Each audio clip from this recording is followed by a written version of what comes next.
Hello, എല്ലാവർക്കും സുഖമാണോ? നമ്മളിന്ന് ചെറിയൊരു മിനി വ്ളോഗായിട്ടാട്ടോ ഒന്ന് വന്നിരിക്കുന്നത്. എൻ്റെ കയ്യിലിരിക്കുന്ന സാധനം എന്താണെന്ന് മനസ്സിലായോ? ഇത് നമുക്ക് ഇന്നലെ കുറച്ച് മുളകിൻ്റെയും കൂട്ടത്തിക്കുള്ള കുറച്ച് വഴുതനയുടെയും തൈകൾ മേടിക്കാനായിട്ട് സാധിച്ചു കേട്ടോ. അപ്പോൾ അത് നടാനായിട്ട് വന്നേക്കും കേട്ടോ. അത് വെച്ചുകൊണ്ടിരുന്ന കോഴികൾ അത് തന്നെ അറ്റാക്ക് ചെയ്ത് തീർക്കും. അപ്പം നമ്മൾ എന്ത് ചെയ്യണം? നടണം. അവിടെ ചാക്കിൽ പൊതിഞ്ഞൊരു സാധനം ഇരിക്കുന്നത് കണ്ടോ? ചാക്കിൽ പൊതിഞ്ഞല്ല, ചാക്ക് ഇങ്ങനെ ചുറ്റും ഇരിക്കണത് അത് വാഴയുടെ കണ്ണ് നട്ടണതാട്ടോ. തൈ നട്ടണതാണ് വാഴയുടെ കണ്ണ്. പപ്പയുടെ പേർക്ക് വാഴ നടും. ഈ കോഴികളുണ്ടല്ലോ നമ്മുടെ വീട്ടിൽ, ഇവരെന്ത് ചെയ്യുന്നത് വെച്ചാൽ നട്ട് കഴിഞ്ഞ് അതൊന്ന് കിളിർത്ത് വരുമ്പോഴേക്കും അതങ്ങോട്ട് മറയ്ക്കും. ഇത് തന്നെ പരിപാടി, റിപ്പീറ്റ്. പിന്നെ അവിടെ കുറച്ച് പാവയ്ക്കൊക്കെ നിൽക്കണ കണ്ടോ? അവിടെ എല്ലാ തവണയും പാവയ്ക്ക ഉണ്ടാവും കേട്ടോ. അത് അതിൻ്റെ കുരുവീണ് മുളയ്ക്കണതായിരിക്കണം. അങ്ങനെ നമ്മൾ കൊണ്ട് ഇട്ടിട്ടൊന്നല്ല കേട്ടോ അത് മുളച്ചത്, കുരുവീണ് മുളയ്ക്കണതാണ്. കുഞ്ഞു പാവയ്ക്കാട്ടോ ഉണ്ടാവണത്. ഞങ്ങൾക്കൊന്നും വലിയ കാര്യമായിട്ട് ഇഷ്ടമല്ല, പക്ഷെ അമ്മയ്ക്കും പപ്പയ്ക്കൊക്കെ ഇഷ്ടം കേട്ടോ. കൈപ്പാരനെ എനിക്കിഷ്ടമല്ല പൊതുവേ, അത് വേറെ കാര്യം.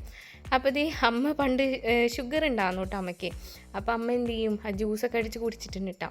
അതുകൊണ്ട് അമ്മയ്ക്ക് അതിനോട് ഇഷ്ടം കൂടുതലാണെന്നൊക്കെ. അങ്ങനെ നമ്മൾ നമ്മുടെ കൊക്കക്കായ പറിക്കാനും കൂടി വന്നേക്കും കേട്ടോ.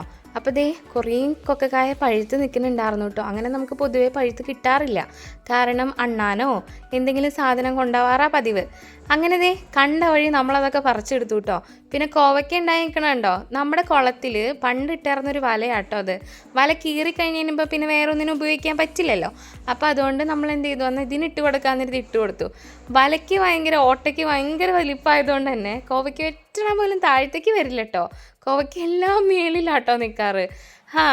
വലയ്ക്ക് വലിപ്പമില്ലാണ്ട് എങ്ങനെ താഴത്തേക്ക് ഇറങ്ങി വരാനാണ്?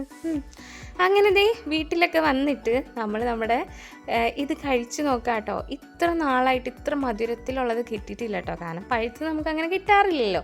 അങ്ങനെ അതെല്ലാം വെട്ടി മുറിച്ച് അതിൻ്റെ കുരുക്കളൊക്കെ എടുത്തിട്ട് എന്ത് ചെയ്തു? ഉണക്കാൻ വേണ്ടി വെച്ചു. നമുക്കതിൻ്റെ കൊക്കക്കായയുടെ കുരു ഉണക്കി കഴിഞ്ഞ് കൊടുത്തു കഴിയുമ്പോൾ നല്ല കാശ് കിട്ടും കേട്ടോ. നമ്മൾ ഇതുവരെ കൊടുത്തിട്ടില്ല, കൊടുക്കണം. അപ്പോൾ നമ്മുടെ കോഴികളൊക്കെ വെള്ളം കുടിക്കണുണ്ടോ? അപ്പോൾ അത്രയേ ഉള്ളൂ. നമ്മുടെ വീഡിയോസ് ഇഷ്ടമാവുകയാണെങ്കിൽ ലൈക്ക്, ഷെയർ ആൻഡ് സബ്സ്ക്രൈബ്.